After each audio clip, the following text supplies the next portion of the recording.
꽃보라 휘날리는 4월 초파일, 고통받는 중생을 구제하고자 거룩하신 부처님 오셨네. 맑은 하늘 푸른 숲 고요한 이 자리에 연꽃 같은 부처님 오셨네. 어둠 속에 헤매는 중생들에게 깨달음의 길을 밝혀주고자 등불 같은 부처님 오셨네. 천상천하 가장 존귀하시고 만류 중생의 큰 스승이신 자비하신 부처님 오셨네.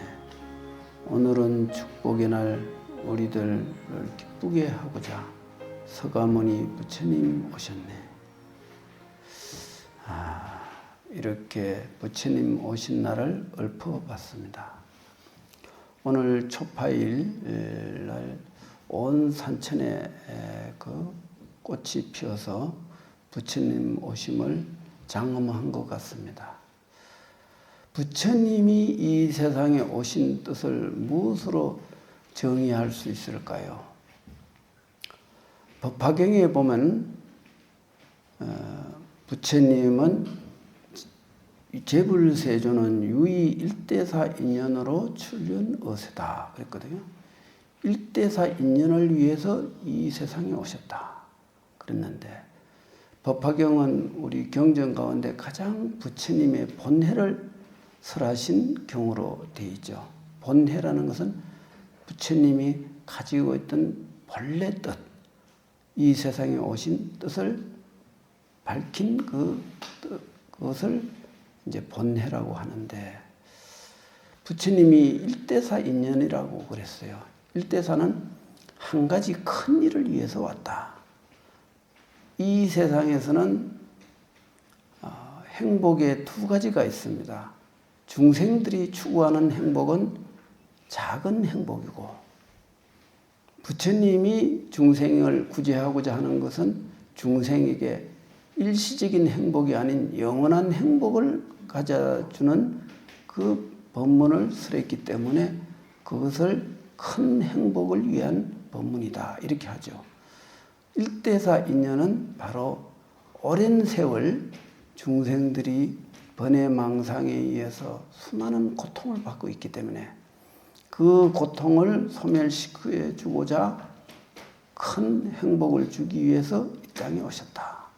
이것이 부처님의 이 세상에 오신 가장 큰 뜻이 되겠습니다.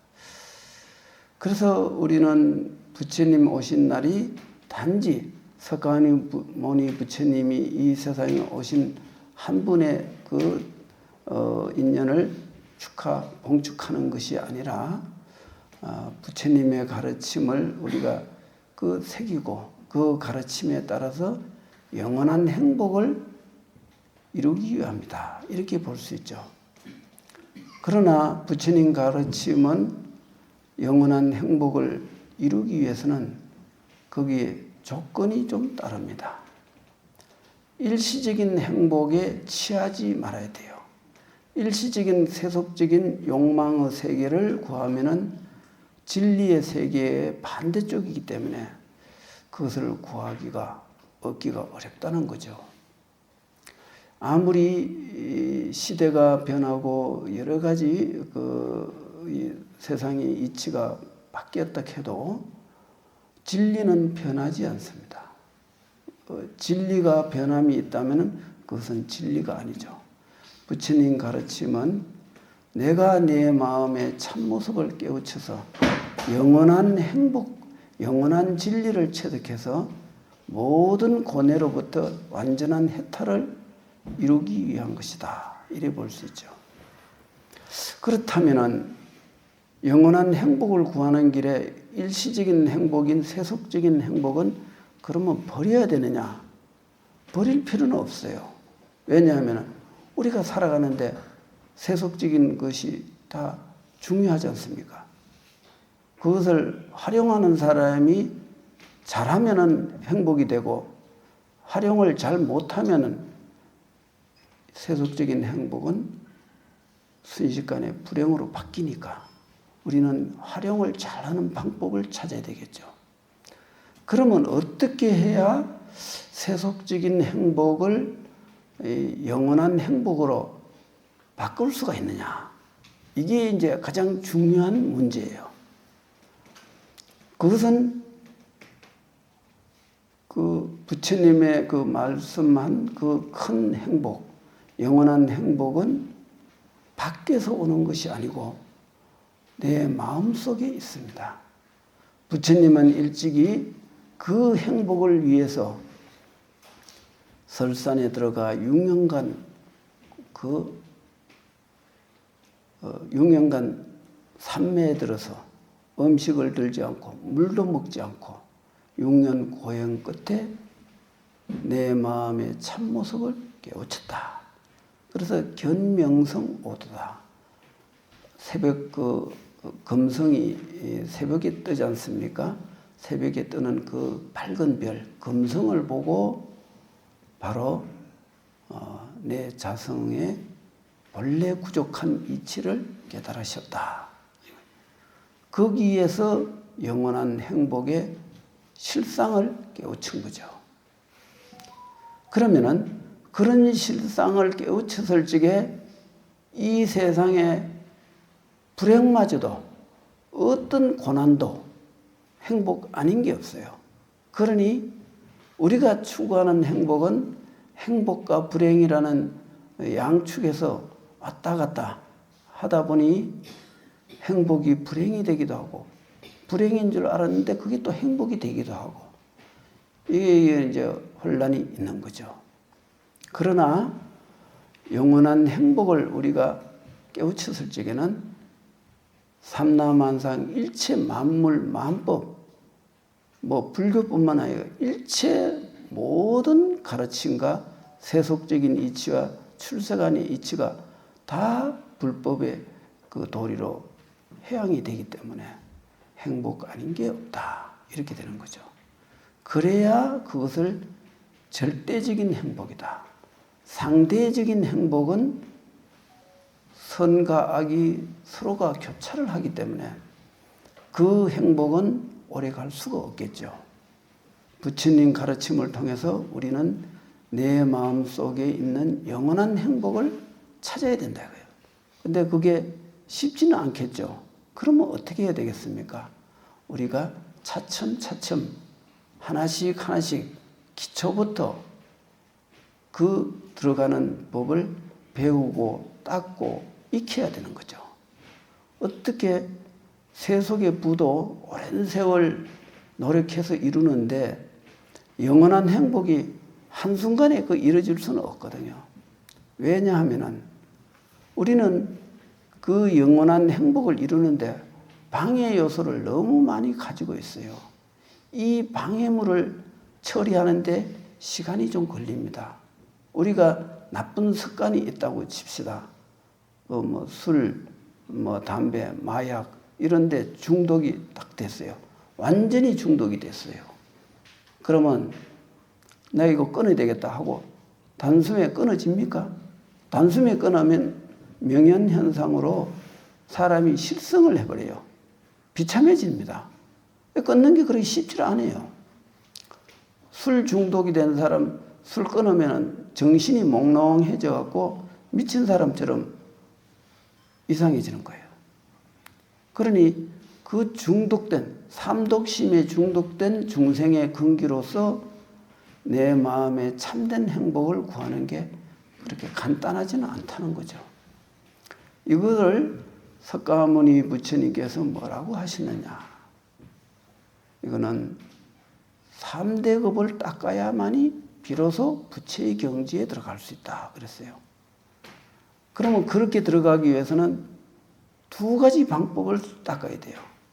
이치와 사리, 양면으로 닦아야 된다 이거예요. 이치만 닦고 현실을 닦지 못하면은 이치를 닦는데 현실적인 방해가 일어나고 또 현실을 다스리는데 이치를 다스리지 않으면 현실이 망상으로 떨어져서 또 이치에 들어가지를 못해요. 그래서 이치와 현생, 이사월용무의 도리로 들어가야 된다. 그렇다면은 이사월용무회를 하기 위해서 우리는 부처님의 가르침에 입각해서 우리는 현실을 잘 볼 줄 알아야 돼요. 사리를 위해서 우선 현실적으로 세속적인 그런 지나친 거기에 현실의 집착과 과도한 망상의 경계에 빠지면 안 되죠. 그것은 삼독심에 의해서 우리는 윤회를 받기 때문에 그 삼독심으로부터 좀 더 자유로워야 된다. 그 중독됐으면 일단 중독된 거에서부터 벗어나는 노력을 해야 되겠죠. 그런 노력도 없이 마음을 닦는 게 간단하지를 않습니다.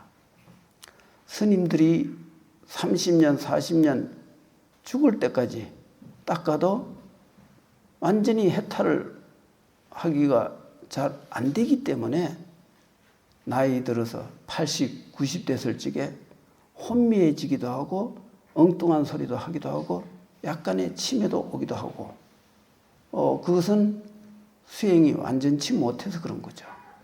그거는 정말 비참한 거죠. 인생 문제를 해결하기 위해서 부모를 버리고 세상을 벗어나서 산속으로 들어와서 돌을 닦았는데 끝내 일신의 자유로움마저도 이루지 못하고 육신에 끄달려서 정신이 오락가락 그런다면 정말 비참한 거 아닙니까?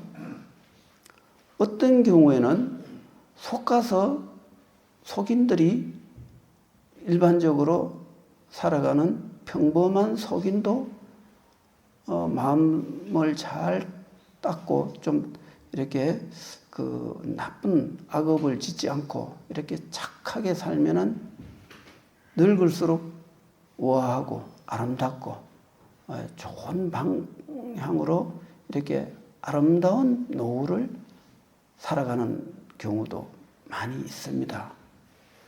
그런데 수행을 했다는 스님이 늙음하게 비참해진다면 수행을 안 한 속인도 저렇게까지 빠지지는 않는데 왜 그럴까?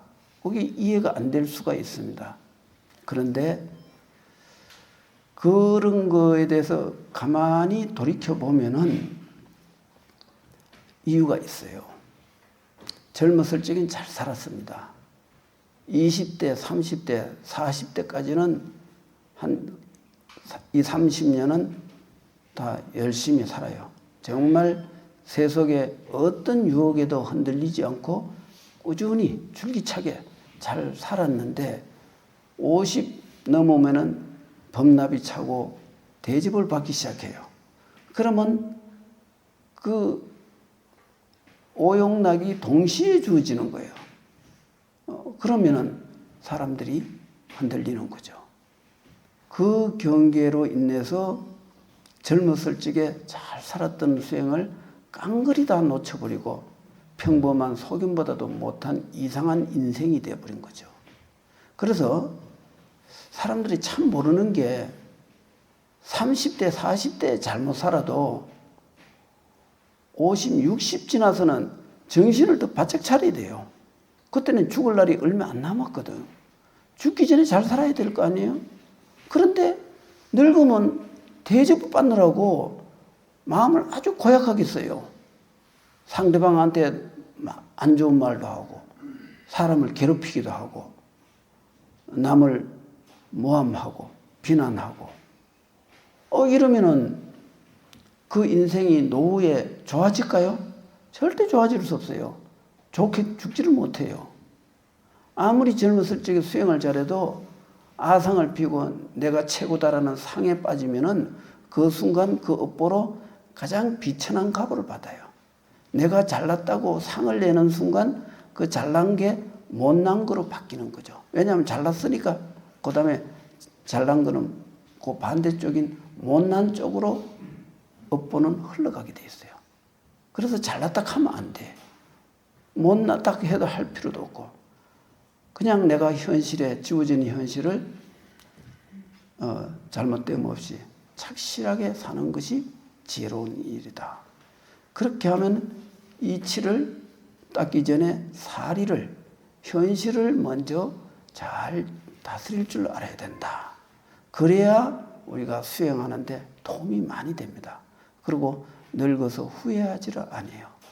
나중에 숨 떨어지기 직전에 나는 젊었을 적엔 잘 살았는데 어쩌다 나는 인생을 마무리를 잘 못하는구나.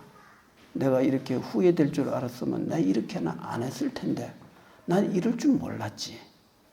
이렇게 후회를 하는 겁니다. 근데 그렇게 한들 무슨 소용이 있어요? 지어난 업은 결정된 업이 되어서 다음 생에 무조건 받아야 되는데 그 고통을 어떻게 감당할 거냐고요. 인가를 분명히 아는 사람은 현실의 미혹에 빠지지 않아요. 왜? 이익을 추구하면 반대로 손해가 일어나니까. 그 이치를 아니까. 이 생에 과도한 욕망의 세계 하면은 다음 생에는 그 욕망에 반대는 그 고통으로 이어지는 거죠. 그 고통을 받아야 되는 거죠. 그래서 우리가 부처님 인연을 맺었으면은 부처님이 오신 뜻은 무엇이냐? 중생의 고통을 근원적으로 해결해 주기 위함이다. 그렇다면은 그 고통을 하기 위한 노력을 우리는 부단히 해야 된다는 거죠. 그것이 현실에서 우선 먼저 내 주변 정리, 내 자신 정리 이런 걸 잘 해서 반듯한 자기 삶이 되어야 돼요. 생활의 거치도 혼란스럽게 하지 말고 단정하게 있을 건 있는 자리, 없어야 할 자리 물건을 두지 말고 방 안에 들어가면 항상 청결하고 깔끔해서 망상거리가 되지 않도록 하다못해 글 액자를 걸어 놓더라도 정확한 위치에 그 집 구조에 맞게 그래서 어떤 망상도 일어나지 않는 아주 깔끔한 그 가정 환경을 만들어야 돼요. 있고 없는 것은 중요한 문제가 아니에요.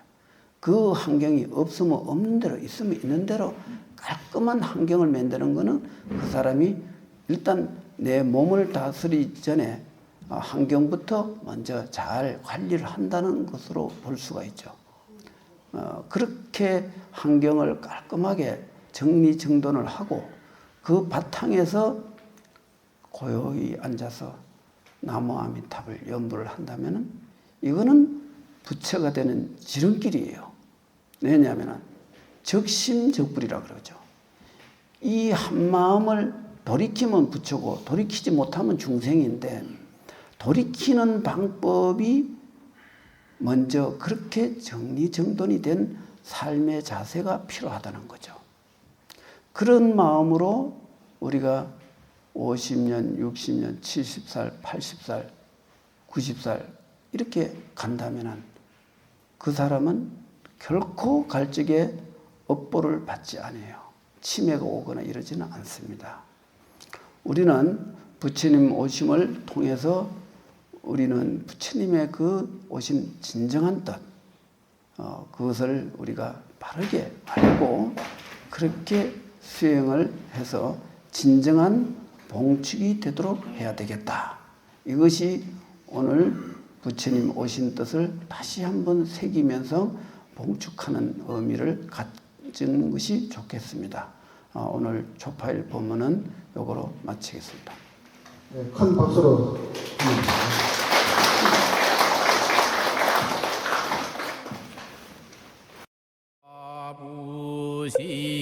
아부시야본사 서가모니불 서가모니불 서가모니불 서가모니불 서가모니불 서가모니불 서가모니불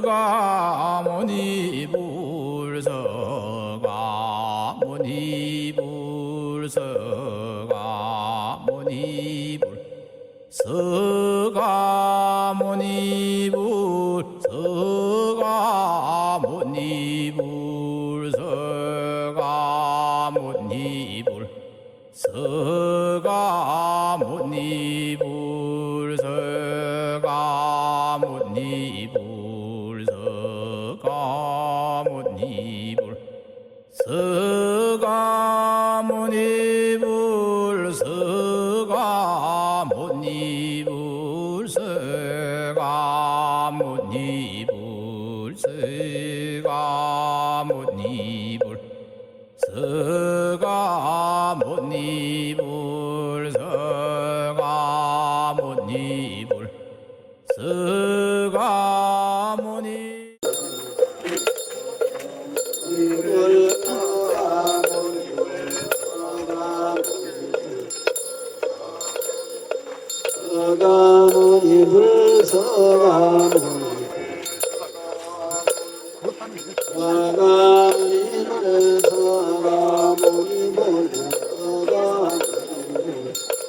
세속을 떠나 깊은 산속 찾아갔는데 마음의 시끄러움 어지럽게 일어났었지. 부처님 범 알고부터 이 마음이 안정되었고 울국토 연불수해 내 마음이 행복한 줄 알게 되었네.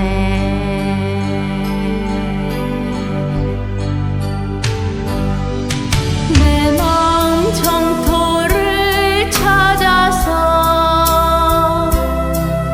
얼마나 많은 세월 보냈던가. 이 마음 행복을 찾으려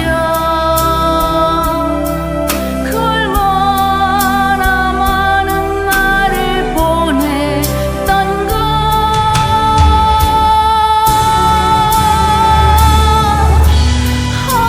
아미타 부른 나의 스승 연불선 이는 나의 수행 연불심 너는 나의 생명 연불법 이는 나의 형제. 생이 끝나고 다음 생에는 반드시 극락정토 가고 싶어.